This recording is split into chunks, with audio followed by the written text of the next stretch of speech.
आपल्या सगळ्यांचं पत्रकार परिषदेमध्ये शिवसेनेच्या वतीनं मी स्वागत करतो। गेल्या 8 दिवसापूर्वी माननीय शिवसेनेचे मुख्य नेते राज्याचे उपमुख्यमंत्री आदरणीय एकनाथ शिंदे साहेबांनी संपर्क मंत्री म्हणून माझी नाशिकला नियुक्ती केली आणि त्याच्यानंतर मी ऑनलाईन देखील या पदाधिकाऱ्यांशी बोललो आणि आज 2 लोकसभा मतदारसंघाच्या फक्त पदाधिकाऱ्यांची बैठक आम्ही आयोजित केली होती। त्याच्यामध्ये नाशिक लोकसभा मतदारसंघ आणि आता संध्याकाळी इंदोरी लोकसभा मतदारसंघ अशा 2 मतदारसंघाची बैठक दादांच्या उपस्थितीमध्ये आणि आमच्या सगळ्याच नेते मंडळींच्या उपस्थितीमध्ये आम्ही आयोजित केलेली आहे। अगदी गटप्रमुखापासून जिल्हा प्रमुखापर्यंत सगळीच्या सगळी पदं भरली गेली पाहिजेत ही माननीय एकनाथ शिंदे साहेबांची भूमिका आहे। तोच संदेश घेऊन आज मी या बैठकीला उपस्थित होतो।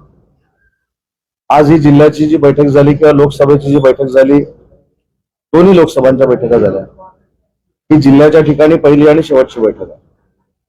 त्याच्यानंतर प्रभागनिहाय, तालुकानिहाय, विधानसभा, मतदारसंघनिहाय आम्ही सगळे पदाधिकारी नेमलेले आहेत की नाही, BLA ची नेमणूक झाली की नाही, जिल्हा परिषद पंचायत समितीला सामोरं जात असताना प्रत्येक जिल्हा परिषद गटाची, पंचायत समितीची आमची परिस्थिती काय आहे, पक्ष संघटनेची, या सगळ्यावर आम्ही लक्ष देणार आहोत।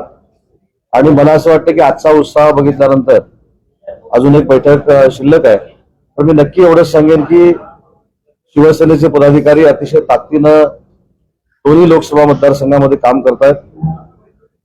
शासनाची ताकद असेल, आमचा संपर्क असेल, आम्ही पुढच्या जिल्हा परिषदेच्या, पंचायत समितीच्या निवडणुकीच्या निमित्तानं वाढू आणि कुठच्याही परिस्थितीमध्ये नाशिक जिल्हा परिषदेवर शिवसेनेचा भगवा फडकला पाहिजे यासाठी आम्ही प्रयत्न करू। नाशिक जिल्हा परिषदेमध्ये देखील महायुती करूनच आम्ही सामोरं जायला तयार आहोत। त्याच्यामुळे काय स्वबळाचा नारा द्यायला काही मी इथं आलो नाही, परंतु प्रत्येकाला प्रत्येकाचा पक्ष वाढवण्याचा अधिकार आहे।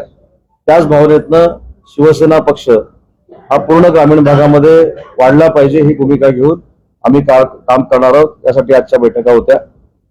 अजून एक अतिशय नाशिकसाठी मोठा कार्यक्रम मुख्यमंत्री महोदयांच्या अध्यक्षतेखाली होतोय आणि त्याचं नाव आहे कुंभ उद्योग संमेलन। आणि त्याच्यामध्येच 3 वर्षापूर्वी आम्ही जो जिल्हास्तरीय उद्योग परिषदेचा कार्यक्रम सुरू केला होता, त्याच्यातल्या 14,000 कोटी इन्व्हेस्टमेंटचे MOU आज आम्ही नाशिकमध्ये करणार आहोत, माननीय मुख्यमंत्र्यांच्या उपस्थितीमध्ये करणार आहोत। आणि मला सांगताना आनंद होतोय की जसं आम्ही डावोसला जाऊन MOU करतो तसं महाराष्ट्रातल्या उद्योजकांना देखील रेड कार्पेट पाहिजे म्हणून आम्ही हा कार्यक्रम 3 वर्षापूर्वी सुरू केला। मागच्या वर्षी देखील नाशिकने याच्यामध्ये 142 सामंजस्य करार केलेले होते। 2026ला 314 सामंजस्य करार आपण करतोय। मागच्या सामंजस्य करारापैकी 73% सक्सेस आम्हाला मिळालेला आहे। 2014 मध्ये 169 MOU आम्ही केले, त्याच्यातलं सक्सेस आम्हाला 77.51% मिळालेलं आहे। आणि 2026ला आम्ही 14,015 कोटीचे सामंजस्य करार करणार आहोत आणि त्याच्यातलं सुमारे 35,000 लोकांना रोजगार प्राप्त होणार आहे।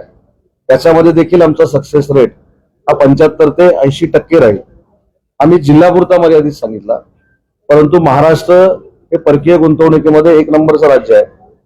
आपल्याकडचे जे MOU झालेले आहेत त्या MOU मध्ये महाराष्ट्र देशात सगळ्यात पुढे आहे। आम्ही जवळजवळ 75 ते 80% MOU वर अंमलबजावणी करतोय आणि हे पुराव्यानिशी आम्ही सिद्ध करून देऊ शकतो।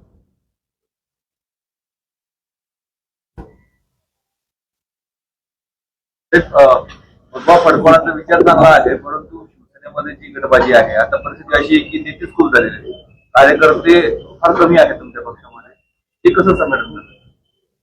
आज जर माझ्याबरोबर पत्रकार परिषदेला बघितलं तर सगळे नेतेच आहेत तुमच्या, ऐका ना सर, मी उत्तर देतो, सगळे नेते आहेत, पदाधिकाऱ्यांशी आम्ही बोललेलो आहोत। आम्ही एक संघपणानंच निवडणुकीला सामोरं जाऊ। माझं जर तुम्ही भाषण ऐकलं असाल किंवा दादांचं किंवा सुहास अण्णांचं भाषण ऐकलं असेल, आम्ही हीच भूमिका मांडली की शिवसेना पक्ष हे आपापसातल्या मतभेदांपेक्षा मोठा पक्ष आहे। एकच गट आमचा आहे, तो म्हणजे शिवसेना आणि तो एकनाथ शिंदे साहेबांचा आहे। त्याच्यामुळे जाणीवपूर्वक गटबाजी जे करतील ते लक्षामध्ये येईल, त्यांची नावं आम्ही देऊ ना एकनाथ शिंदे साहेबांकडे। असं पहिल्याच 2 तसं जाणवणार नाही ना, थोडं मला अभ्यास करावा लागेल प्रत्येक मतदारसंघाचा, प्रत्येक माणसाचा, सगळ्यांची चर्चा करावी लागेल आणि मग ते एकनाथ शिंदे साहेबांकडे नावं द्यावी लागतील. परंतु पक्षाला डॅमेज करणारी प्रवृत्ती ही पार्टीमध्ये चालणार नाही, हीच भूमिका माननीय एकनाथ शिंदे साहेबांची आहे. काही नगरसेवक त्यांची नाराजी अशी आहे की पहिले निदान आम्हाला पदं दिली जात होती, विचारलं तरी जात होतं, आणि आता फक्त कोणी विचारत नाही बघा, अशी नाराजी आहे. मी आता पुढच्या दौऱ्यामध्ये निवडून आलेले नगरसेवक आणि दुर्दैवानं पराभूत झालेले नगरसेवक यांची देखील बैठक आयोजित करणार. महापालिकेचे जे अपयश मिळाले त्याबद्दल देखील आपण काही पद्धती नाही, आपण नाही, पहिली गोष्ट अशी आहे की आपल्या देखील ते अपयश असेल, परंतु उठाव केल्यानंतर या 3.5 वर्षानंतरच्या या निवडणुका होत्या. एकतर आपल्या सगळ्यांना माहिती आहे की तुमच्याच माध्यमातून आम्ही बघत होतो, तुमच्या माध्यमातून आम्ही ऐकत होतो की आमच्यावर कशा पद्धतीने युबीटीने टीका केली होती. आणि युबीटीचं जे काय म्हणणं होतं की शिवसेना हा त्यांचाच पक्ष आहे, ते मतदारांनी सपशेल नाकारलं आणि शिवसेना हा वंदनीय बाळासाहेबांचा पक्ष आहे आणि तो पक्ष माननीय एकनाथ शिंदे साहेब त्यांच्याच विचारांना पुढे घेऊन जात आहेत. हे लोकांना कळल्यामुळे आम्हाला 2 नंबरचा पक्ष म्हणून मान्यता महाराष्ट्रामध्ये मिळाली. महापालिकेला शेवटच्या क्षणापर्यंत तात्काळ ठेवतो आणि त्याचा फटका तुमच्या पक्षाला बसला, महापालिकेतही बसलेला आहे. त्याच भाजपसोबत जिल्हा परिषदेचा आम्ही एकत्र करणार, स्ट्रॅटेजी काय आहे? मी तुम्हाला असं म्हटलं की महायुतीनंच आम्हाला निवडणुका लढवायच्या आहेत, परंतु प्रत्येकाला प्रत्येकाचा पक्ष मोठा करण्याचा हा 100% अधिकार आहे. आमची मंत्र्यांची जी समन्वय समिती तिन्ही नेते मंडळींनी केलेली आहे, त्याच्यामध्ये मी आहे, दादासाहेब भुसे आहेत, त्याच्यानंतर गिरीश महाजन आहेत, चंद्रशेखर बावनकुळे आहेत, छगन भुजबळ साहेब आहेत आणि हसन मुश्रीफ साहेब आहेत आणि शंभूराज आमचे देसाई आहेत. त्याच्यामुळे ह्या सगळ्या गोष्टींची चर्चा ही आमची 4 भिंतीच्या आत होत असते. भविष्यामध्ये अशी कार्यकर्त्यांमध्ये कटुता राहणार नाही किंवा पदाधिकाऱ्यांमध्ये कटुता राहणार नाही याची दक्षता समन्वय समिती म्हणून आम्ही घेतोय आणि त्याची बैठक कालच मुंबईमध्ये झाली. नाही, याची सगळी चर्चा आमची समन्वय समितीमध्ये झाली. ही समन्वय समितीमध्ये काय काय चर्चा झाली ही काय प्रसार माध्यमांकडे द्यायची नसते, पण या सगळ्या गोष्टीवर आमची समन्वय समितीमध्ये चर्चा झालेली आहे.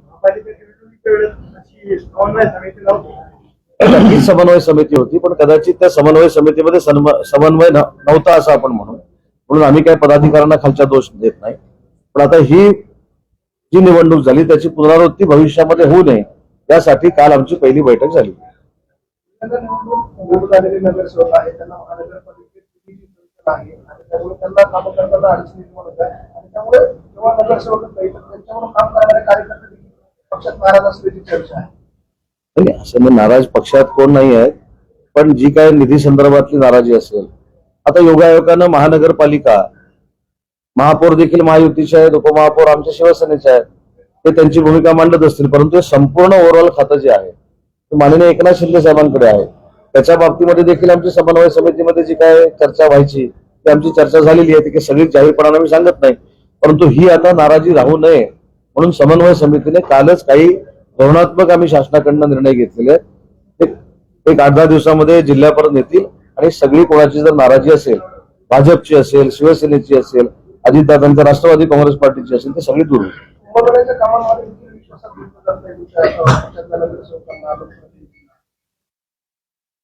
सांगितले या सगळ्यावर तुम्हाला जे जे काय प्रश्न विचारायचे आहेत, विचारलेले आहेत, विचारायचे आहेत, या सगळ्या संदर्भात आमची काल समन्वय समितीमध्ये चर्चा झाली.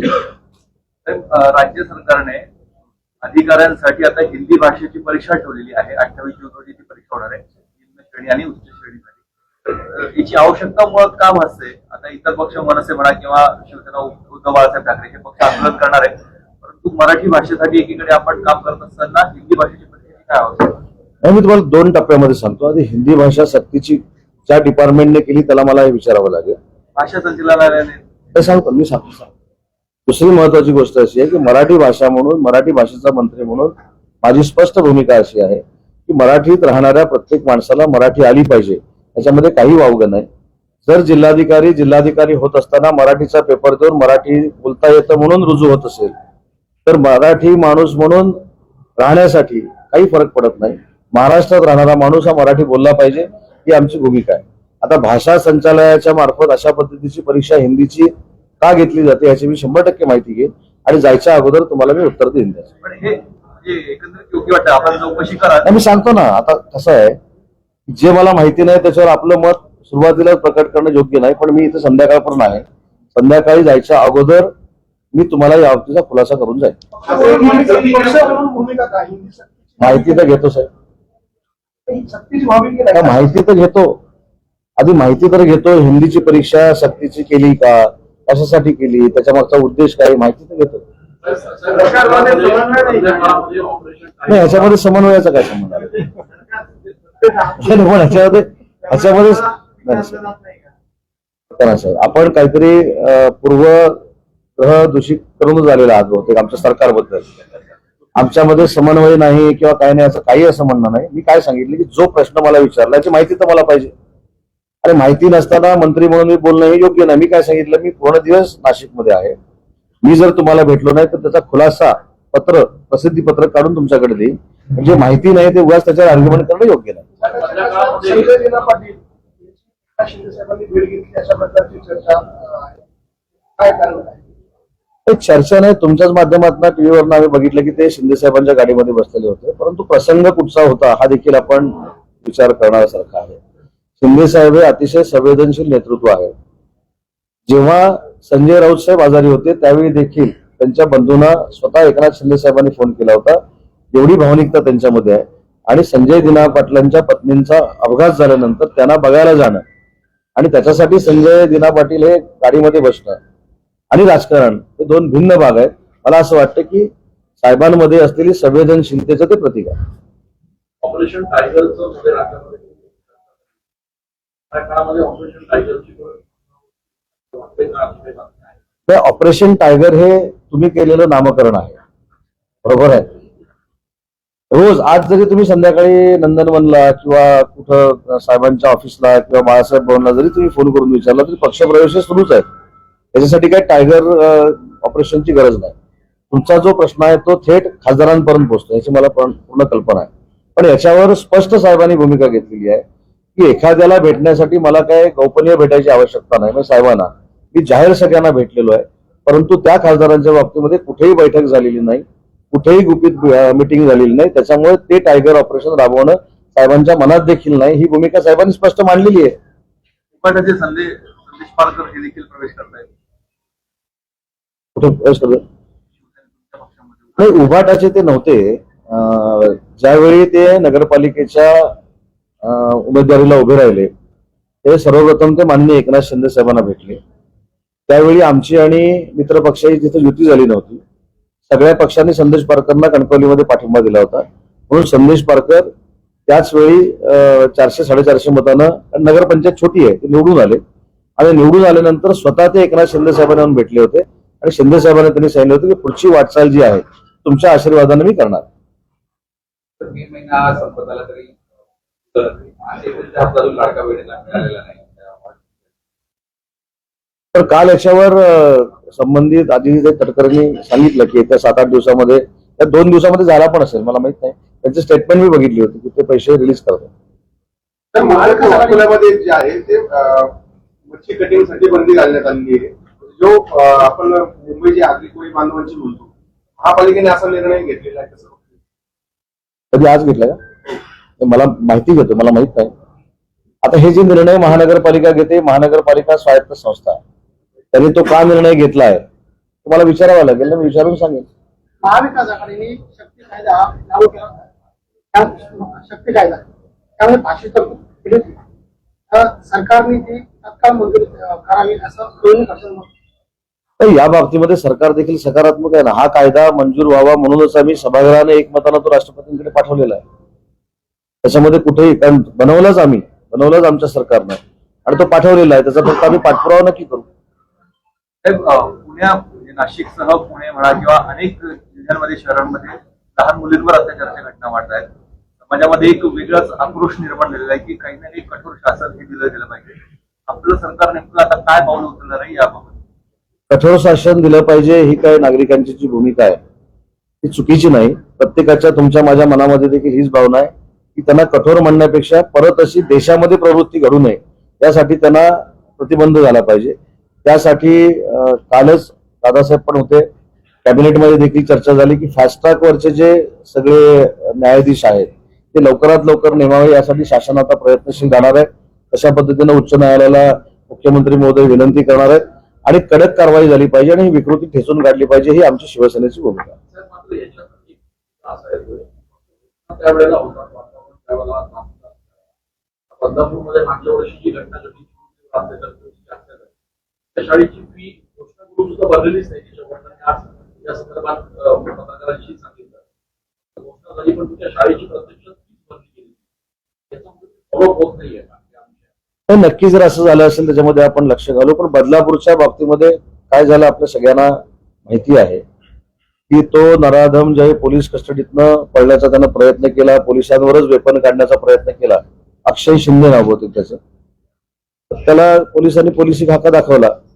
ज्यावेळी एखादा आरोपी, एखादा गुन्हेगार आरोपी असताना पोलिसांच्याच कमरेचं पिस्तूल काढून त्यांच्या डोक्याला लावण्याचा प्रयत्न करतो, तरी पोलिसांनी त्यांचा इंगा दाखवला. त्याच्यामुळं कालचा जो प्रसंग आहे परवाचा पुण्याचा, त्याच्यामध्ये देखील जी काही 60-62 वर्षाची व्यक्ती आहे ही विकृती आहे. मला असं वाटतं की ही विकृती आहे आणि विकृती हा नीचपणा काही करून पोलिसांनी ठेचून काढला पाहिजे, ही आमची शिवसेना म्हणून भूमिका आहे.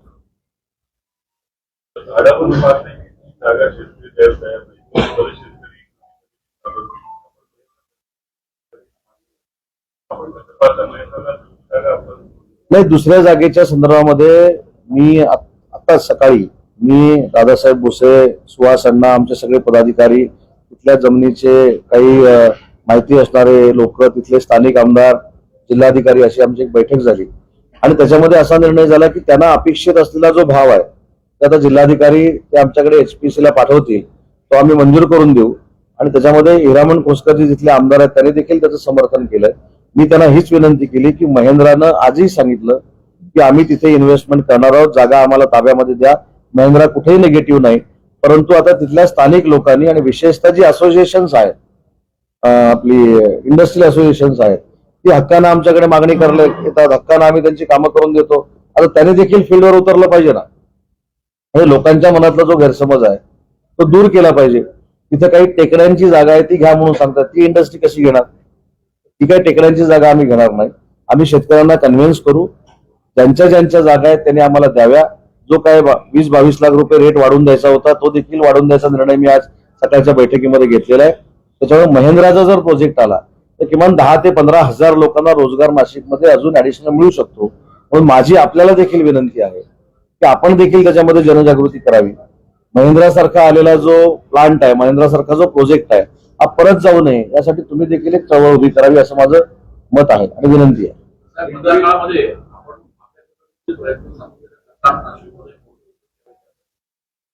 त्या काळामध्ये TCS मध्ये जो काही प्रकार घडला IT सेक्टर कुठेतरी बॅकफूटवर गेलंय, उद्योग येण्यासाठी कसरत आहे. या संदर्भात आपण काही IT सेक्टर आणि मॅन्युफॅक्चरिंग प्रोजेक्ट याच्यामध्ये जमीन आसमानाचा फरक आहे. त्याच्यामुळे जो प्रकार घडलाय किंवा ज्याने कोणी घडवलाय त्याला शासन झालं पाहिजे ही आमची भूमिका आहे. त्याच्यामुळे त्या TCSचा परिणाम मॅन्युफॅक्चरिंग इंडस्ट्रीवर झालाय हे सांगणं योग्य नाही, पण असं करणं अयोग्य आहे. त्याच्यावर कठोर कारवाई झाली पाहिजे ना. पण आपण IT सेक्टरचं म्हणताय, पण मॅन्युफॅक्चरिंग मध्ये जर आपल्याकडे इन्व्हेस्टमेंट येत असेल, मगाशी जसं मी सांगितलं की महिंद्रा येते, तिथं तुमचं देखील आम्हाला सहकार्य लागणार आहे. आणि तुम्ही जर सकारात्मक ते केलं तर 2 महिन्याच्या आत महिंद्रा तिथं आपलं काम सुरू करू शकतं. आज देखील त्यांच्या मॅनेजमेंटनं मला सांगितलं. करणार ना, भरपूर वेळ आहे ना अजून त्याला. 2027 मध्ये तो कार्यक्रम आहे. आम्ही MIDC मार्फत 100 टेंट तिथे त्या ठिकाणी करतोय उद्योजकांसाठी आणि मराठी भाषेमार्फत 25 करतोय. जे ज्येष्ठ साहित्यिक आहेत, कलाकार आहेत, त्यांना देखील कुंभमेळ्याला आमच्या मार्फत येणं सोयीस्कर व्हावं म्हणून ते आम्ही टेंटसाठी उभी करणार आहे. मित्राप्रमाणे प्रॉम्प्टरचा पण दिंडोरीमधला एक प्रश्न आहे. काही जागा आहे, हे बघा ना, आता मी तुम्हाला सांगतो, इगतपुरी, राजूरबावला, जांबुडके व मनमाड इथे 1381 एकर भूसंपादनाची कारवाई आम्ही सुरू केलेली आहे. हा जो प्लॉट 50 एकरचा ते मागतायत त्याच्यामध्ये त्यांची कंडिशन अशी आहे की त्याला तो वेगळ्या पद्धतीचा पाहिजे. म्हणजे जसे आता आपली लेवलिंग असतं, काही ठिकाणी दगड असतात, काही ठिकाणी नुसती माती असते, त्यांनी आमच्याकडे ते स्पेसिफिकेशन पाठवलेलं आहे आम्ही 3-4 जागा त्यांना दाखवल्यात, पण त्यांना त्या पसंत नाही. त्यांना तिथलीच जागा पसंत आहे. ते बघू आता कसं करण्याचं. ती पण इंडस्ट्री आता येते. की बंद कारखान्यांमध्ये असं तेव्हा काय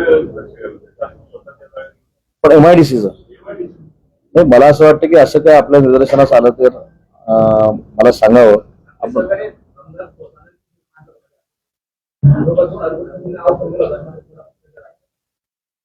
त्याची चौकशी चालू आहे ना.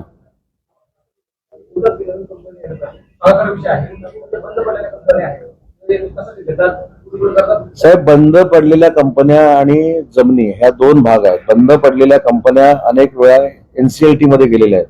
त्याच्यावर आपण काहीच करू शकत नाही. एनसीएलटी जोपर्यंत निर्णय घेत नाही तोपर्यंत उद्योग विभाग नाही, केंद्र शासन पण काही करू शकत नाही. हा भाग आहे. नंबर 2, जागा जर अशा पद्धतीचा विकण्याचा प्रयत्न झाला असेल तर पुराव्यानिशी त्या अधिकाऱ्यांना तिथल्या इथे सस्पेंड करू. आणि सुहास अण्णांनी जो विधान भवनामध्ये विषय मांडला होता ती सविस्तर चौकशी सुरू आहे.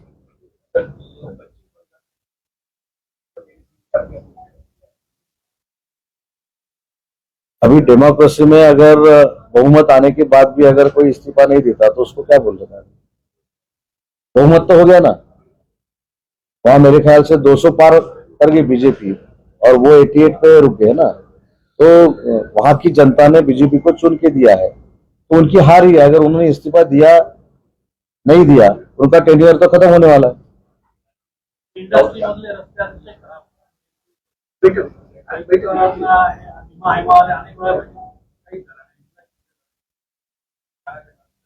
त्याच्यामध्ये 2 भाग आहेत. एमआयडीसी महानगरपालिकेमध्ये जर असेल तर महानगरपालिकेने कुठचे रस्ते करायचे आणि आम्ही कुठचे रस्ते करायचे बायफर्केट केलेला आहे. आम्ही आमच्या एमआयडीसी मध्ये 100% प्रयत्न इन्फ्रास्ट्रक्चर देण्याचा करतो. तो नाशिकला देखील केलेला आहे. आताच दादा भुसे साहेबांनी एक सूचना मला अशी केली की तुम्ही जर 2 टॅक्स आहेत ते एकच टॅक्स केला तर जबाबदारी एकावर फिक्स होईल. तर तो प्रयत्न आमचा आहे की एमआयडीसीनेच सगळे पैसे गोळा करायचे आणि तिथलं इन्फ्रास्ट्रक्चर महानगरपालिकेच्या हद्दीतलं देखील रोडचं, पाण्याचं आणि कचऱ्याचं हे आम्हीच बघायचं. अशा पद्धतीचा एक प्रस्ताव पुढे येतोय आणि तो जर आला तर या अडचणी निघून जातात. राहुल गांधी की पॉलिसी ये है, अगर किसी की हार होती है तो आनंद नहीं करना चाहिए. तुम क्या राहुल गांधी ने कहा है क्या अगर किसी की हार होती है तो खुशी बना रहे हैं. नहीं, जो जीतते हैं वो खुशी मनाते ही है ना. उनको जीतने की आदत ही नहीं तो हम क्या करें उसमें. अभी मेरे ख्याल से ये उनका जो चुनाव है अभी केरल का छोड़ दो, वो अलायंस में है, लेकिन ये भी उनका चुनाव मेरे ख्याल से कितना है हरा हुआ 72 या 73. तो उन्होंने आत्मचिंतन करना चाहिए ना. और जो जीतता है वो आनंद व्यक्त करेगा, उसमें क्या. इस तरह का भाव कमी इस तरह का काही हार आहे कमी भाव सोडून करायला लावले जातात उद्योगांना आणि नवीन नवीन नियम तयार आहेत त्यामध्ये सोलर पॅनल लावावे की नाही असं वाटतं. सोलार पेक्षा मी उद्योग विभागाचा एक जो गैरसमज आहे इंडस्ट्री मधला लाईटच्या बाबतीत तो तुम्हाला आधी परत एकदा दूर करतो. जरी तुम्ही युनिटचं कॅल्क्युलेशन करत असला तरी A, B, C, D आणि D+ हा क्रायटेरिया आमच्या इंडस्ट्रीचा आहे. त्या माध्यमातून कॅबिनेट सब कमिटीला गेल्यानंतर आम्ही इलेक्ट्रिसिटी टेरिफमध्ये सुद्धा युनिटला 3-3 रुपये कमी केलेले आहेत. त्याच्यामुळे 7 रुपये जर असेल तर 4 रुपयांना देखील दिलेली आणि ती देशातली सगळ्यात कमी दराची वीज आहे. त्याच्यामुळे आपण जो रेट म्हणतोय की 8 रुपये देतो किंवा 7 रुपये देतो हा इंडस्ट्रीला आम्ही तसा देत नाही. तो ज्यावेळी आमच्याकडे ऍप्लिकेशन करतो कॅबिनेट सब कमिटीमध्ये की आम्हाला बाबा असं इन्व्हेस्ट करायची आहे, एवढ्या वर्षासाठी इन्व्हेस्ट करायची आहे, 15 वर्षाचा एवढा टेरिफ इलेक्ट्रिसिटी कमी करा. अनेक लोकांचा 2 रुपये, 3 रुपये, 1 रुपये, 4 रुपये असं करून काही लोकांना 3 रुपयाला सुद्धा आम्ही इलेक्ट्रिसिटी दिली आहे. तर तेच सांगितलं, सौर ऊर्जेचा हा जो पॅटर्न आहे तो सौर ऊर्जेचा पॅटर्न करायचा की नाही हा त्या उद्योजकाचा प्रश्न आहे. तो अपारंपरिक ऊर्जेचा भाग आहे. माझ्या निगडीत जो इलेक्ट्रिसिटीचा रेट आहे तो त्यांनी विचारला, तो ऑलरेडी कॅबिनेट सब कमिटीमध्ये जाऊन आम्ही कमी करतो.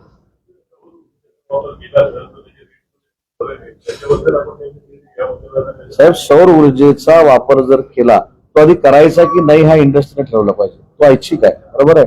त्याने केल्यानंतर अपारंपरिक ऊर्जेचे सगळे बेनिफिट त्यांना मिळतात ना, मिळणार 100% मिळणार. नवीन नियम आल्यामुळे जर हा, पण त्यांना बेनिफिट आहे, त्यांच्या इन्व्हेस्टमेंटवर बेनिफिट आहे. मला बाकीचे नियम त्यांचे अपारंपरिक हिसाब आहेत ना. सोलार पॅनल लावल्यानंतर मी पण डीपीसी चालवतो आणि दादानी पण डीपीसी चालवलेली आहे. आमच्याकडे अपारंपरिक ऊर्जा म्हणून डीपीसीला देखील 13 कोटी 14 कोटी 20 कोटी रुपये असतात. ते देखील आपण त्यातले निम्मे असतील किंवा 1/4 असतील आपण बेनिफिटसाठी ठेवतो. जे शेतकऱ्यांनी ऊर्जा प्रकल्प अपारंपरिक बंद केलेला आहे किंवा घरं केल्यात बेनिफिट देतो. पण इंडस्ट्रीचा कायदा अपारंपरिक ऊर्जेचा हा वेगळाच आहे. त्याच्यामध्ये आता हा जो काही बदल झालाय बघून घेतो. तर प्रस्तावित रिंग रोडला जे मोजणी करायची शेतकऱ्यांनी विरोध केला असता मागून आणि तिथं पोलिसांनी त्यांना मारहाण केली. काही माहिती घेतो ना, माहिती घेतो.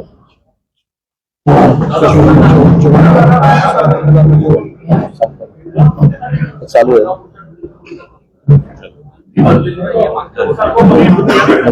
सगळ्यांना जेवणाचं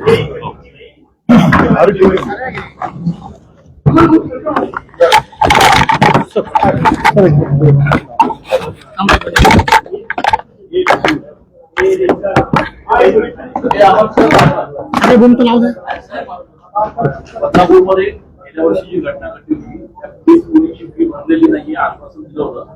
तर वडिलांची तक्रार आहे, आपण लक्ष करणार नाही. नाही, निश्चितपणे मला वाटतं की आपल्या माध्यमातूनच ही गोष्ट आता कानावर आलेली आहे. तात्काळ या संदर्भामध्ये चौकशी करू आणि त्या पद्धतीने जे आश्वासन दिलेलं होतं त्याप्रमाणे मार्गक्रमण करू. दादा साहेबांना जो प्रश्न केला तो आपल्याला विचारतो की सरकारी अधिकाऱ्यांना हिंदी सक्ती केली जाते त्यासाठी परीक्षा ठेवली 28 जून रोजी ही भाषा संचालनालय. नाही, मला वाटतं की आताच मंत्री महोदयांनी सांगितलेलं आहे, या विषयाची माहिती घेऊ आपल्याला आणि नाही या क्षणाला मला माहिती सांगू ना माहिती. दादा शाळा सुरू होत आहे. अनेक शाळा ज्या आहेत त्या त्यांच्याचकडून पुस्तक घेणं किंवा कपडे त्यांच्याचकडून घेणं बंधनकारक करतात. आपण बघितलं असेल तर या संदर्भामध्ये पाठीमागच्याच काळामध्ये एक परिपत्रक शासनाच्या वतीने काढण्यात आलेलं आहे. कुठल्याही माध्यमाच्या शाळेला हेच दुकानातनं गणवेश घ्या, इथूनच वह्या पुस्तकं घ्या असं बंधनकारक करता येणार नाही. आणि असं जर कोण केलं त्याची जर तक्रार आली तर चौकशी करू आणि त्या ठिकाणी कारवाई पण केली जाईल. शालार्थ आयडी प्रकरणामध्ये शिक्षणाधिकाऱ्यांवर कारवाई झाली आहे. आता संस्था चालक आणि त्याचबरोबर जे काही एजंट होते त्यांनी सगळं बरीच पाडलं त्यांच्यावर कारवाई होणार. निश्चितपणे येणाऱ्या काळामध्ये खऱ्या अर्थाने संस्था चालकाचाही यामध्ये मोठा रोल असतो, त्याची मोठी भूमिका असते. कारण नियुक्ती प्राधिकारी म्हणून तो स्वतः आहे, संस्था आहे आणि म्हणून संस्था चालकांवर पण येणाऱ्या काळामध्ये कारवाई केली जाईल. आता एकीकडे चौकशी सुरू आहे पण एक उपसंचालकांचा सध्या शिक्षक 2 उपसंचालक अजूनही हाती लागत नाही. अनेक महिन्यांपासून केसेसमध्ये मला वाटतं की काहींनी अटकपूर्वसाठी प्रयत्न केलेले आहेत. कायद्याच्या पद्धतीने त्यांना जो काही अधिकार असेल, परंतु कोणीही यापासनं दूर जाणार नाही. प्रत्येकावर त्या ठिकाणी कारवाई केली जाईल.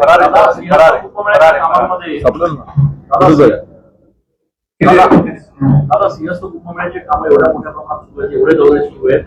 शिवसेनेच्या नेत्यांना मंत्र्यांना विश्वासात घेतलं जात नाही अशी भावना आहे का? नाही, मला वाटतं की आपण जर बघितलं असेल तर काल परवा पण आपलं बोलणं झालेलं आहे. तेव्हा काही महिन्यांमध्ये सिंहस्थ कुंभमेळा संपन्न होणार आहे. तर साहजिक आहे जी काही विकास कामं आता प्रगतीपथावर आहे त्याचा जनतेला आपल्या सगळ्यांना त्रास होतो ही वस्तुस्थिती आहे. परंतु एकीकडे आपल्याला विकास कामं जर साध्य करायची आहेत तर थोडे दिवस हा त्रास पण आपल्याला सहन करावा लागेल.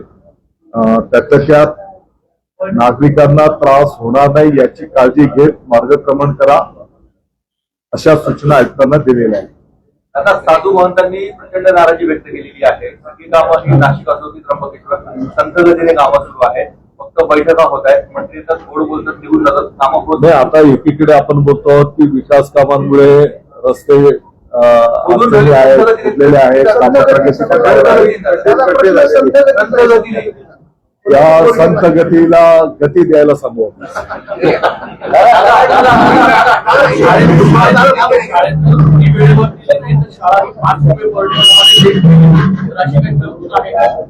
नाही, अशी कुठल्याही प्रकारची तरतूद नाही आणि असं कुठल्या शाळेत झालेलं असेल तर तुम्ही माहिती द्या, चौकशी करा. दादा दादा कोरोना काळामध्ये शाळेत 1.25 लाख रुपये आपण पर्टिक्युलर केस जर सांगितलं तर आपल्याला